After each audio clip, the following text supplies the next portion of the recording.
Hello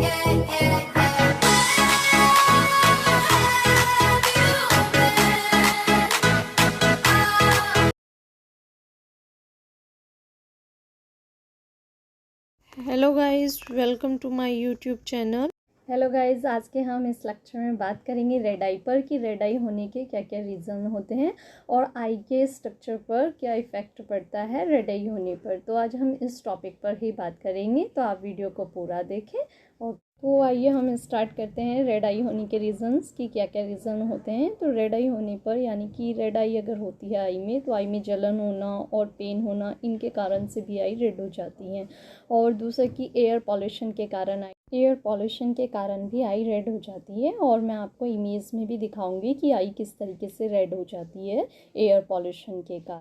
आप इस image में देख सकते हैं कि एयर पोल्यूशन के कारण से आई रेड हो जाती है। आई में थकावट के कारण भी आई रेड होने लगती, सेंसिटिव टू लाइट के कारण भी आई रेड हो जाती, ठीक समय से नींद ना लेने पर भी आई रेड होने लगती, आई से वाटर आने के कारण और ड्राइनेस के कारण भी आई रेड होने लगती, तो डस्ट के कारण और ब्राइट लाइट के कारण, सनलाइट के कारण भी आई में रेडनेस होने लगता है और रेडनेस होने लगता है। तो इसके लिए आपको सनग्लासेस, डार्क सनग्लासेस का यूज़ करना चाहिए। और जहाँ पर यूवीआइटिस के कारण भी आई रेड होने, तो अर्थराइटिस के कारण भी आई रेड होने लगती हैं। और इसमें पेन भी आई में बहुत होता है अर्थराइटिस के कारण जब आई रेड होती है। तो ऐसी कंडीशन में स्टेरॉयड आई ड्रॉप का यूज़ किया। रेडिएशन के कारण भी आई रेड हो जाती हैं। तो ऐसी कंडीशन में आपको प्रोटेक्टिव ग्लास का यूज़ करना चाहिए। केमिकल के कारण भी आई रेड हो जाती हैं। तो ऐसी कंडीशन में कोल्ड वाटर का यूज़ करना चाहिए।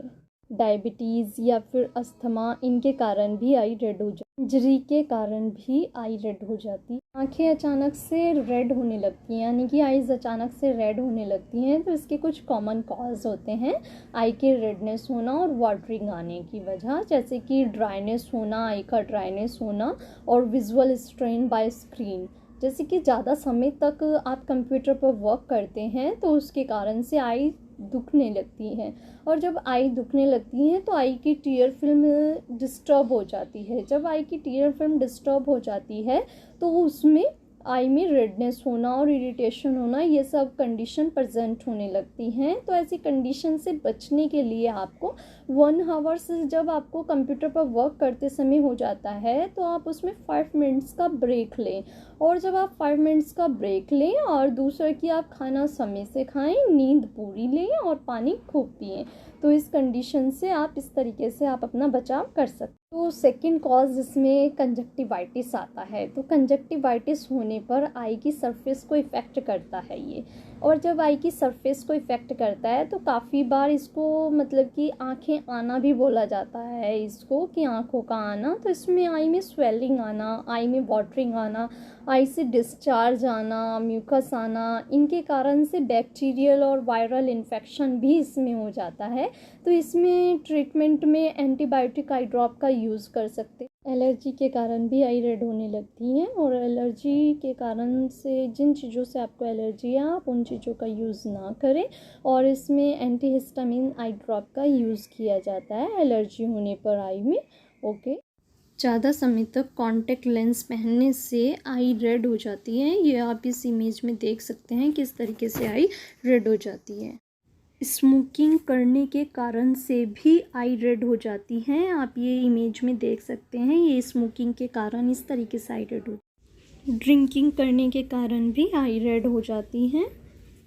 गर्मी में धूप के कारण आई रेड हो जाती हैं, आप इमेज में देख सकते हैं। आई के रेड होने के कारण आई के कौन कौन से स्ट्रक्चर पर क्या फ़र्क पड़ता है, तो ये सब मैंने थोड़ा टेबल भी बनाया हुआ है। तो आप टेबल भी देखिएगा कि आई के रेड होने पर क्या क्या फ़र्क पड़ता है आई के स्ट्रक्चर। तो अब हम इसमें डिफरेंशियल करते हैं diagnosis of red eye with no injury.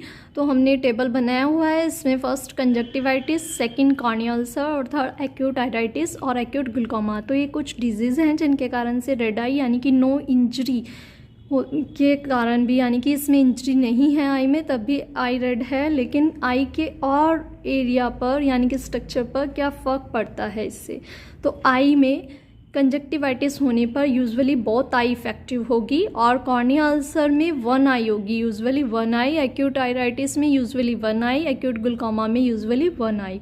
Vision पर देखते हैं क्या फ़र्क पड़ता है। कंजक्टिवाइटिस में विज़न नॉर्मल रहेगा, कॉर्निया अल्सर में यूजुअली डिक्रीज़ होगा, एक्यूट आइराइटिस में ऑफ्टन डिक्रीज़ होगा, एक्यूट ग्लूकोमा में मार्क डिक्रीज़ रहेगा। आई पेन में क्या रहेगा, कंजक्टिवाइटिस में आई पेन कैसा रहेगा, नॉर्मल और ग्रीटी रहेगा। कॉर्निया अल्सर में यूजुअली वेरी पेनफुल होगा एंड एक्यूट आइराइटिस में मॉडरेट पेन होगा एंड लाइट सेंसिटिव रहेगी। आगे एक्यूट ग्लूकोमा में सीवियर पेन एंड हेडेक होगा। नेक्स्ट आता है डिस्चार्ज। डिस्चार्ज में क्या है, कंजक्टिवाइटिस में डिस्चार्ज स्टिकी रहेगा, कॉर्निया अल्सर में डिस्चार्ज वाटरी रहेगी, एक्यूट आइराइटिस में डिस्चार्ज में वाटरी रहेगी, एक्यूट ग्लूकोमा में भी वाटरी होगी। नेक्स्ट आता है कंजक्टाइवा। कंजक्टिवाइटिस में कंजक्टाइवा की क्या कंडीशन होगी, जनरलाइज्ड वेरिएबल रेडनेस रहेगी।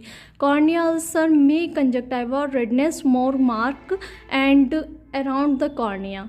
एक्यूट आइराइटिस में भी redness most mark around the cornea. Acute glaucoma में जनरलाइज्ड रेडनेस रहेगा। कॉर्निया में कंजक्टिवाइटिस नॉर्मल रहेगी एंड यानी कि नेक्स्ट आता है कॉर्निया अल्सर। कॉर्निया कैसा रहेगा, कॉर्निया अल्सर में ग्रे रहेगा and white spot, fluorescence staining.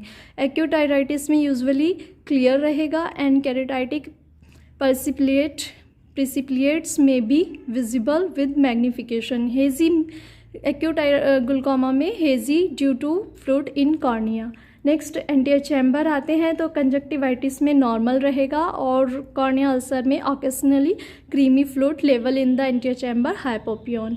Next आता है आपका एक्यूट आइराइटिस में anterior chamber cell will be visible with magnification. Next आता है एक्यूट ग्लूकोमा, तो शैलो और फ्लैट रहेगा एंटीरियर चैम्बर। प्यूपिल का साइज कंजक्टिवाइटिस में नॉर्मल और राउंड रहेगा, कॉर्निया अल्सर में नॉर्मल और राउंड रहेगा और आपका एक्यूट आइराइटिस में स्मॉल कैन बी इरेगुलर रहेगा प्यूपिल का साइज। नेक्स्ट आता है इसमें एक्यूट ग्लूकोमा। एक्यूट ग्लूकोमा में मिड डायलेट एंड ओवल रहेगा एंड नेक्स्ट आता है pupil response to light. Conjunctivitis में रिस्पॉन्स उसका एक्टिव रहेगा, कॉर्निया अल्सर में भी एक्टिव रहेगा। नेक्स्ट आता है एक्यूट आइराइटिस। एक्यूट आइराइटिस में minimal reaction as already small. Acute glaucoma में प्यूपिल का रिस्पॉन्स होगा मिनिमल और नो रिएक्शन। आईओपी का मेजरमेंट देखते हैं, कंजक्टिवाइटिस में नॉर्मल रहेगा and but do not attempt to measure IOP.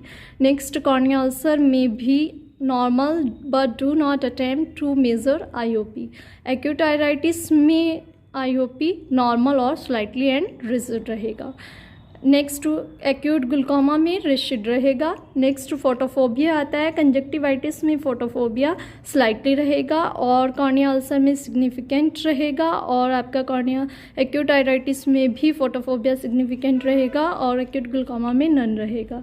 Next बात करते हैं इसमें useful diagnostic sign and test की।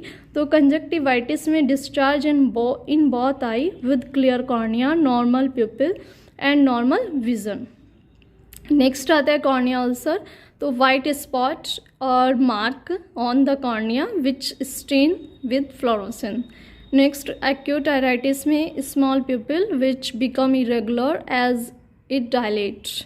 एक्यूट ग्लूकोमा में very painful I with poor vision and dilate the प्यूपिल and rigid IOP and shallow AC.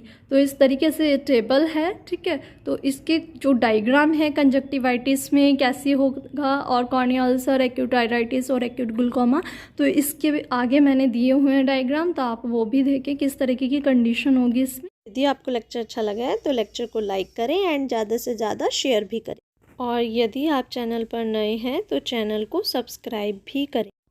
Thanks for watching my video.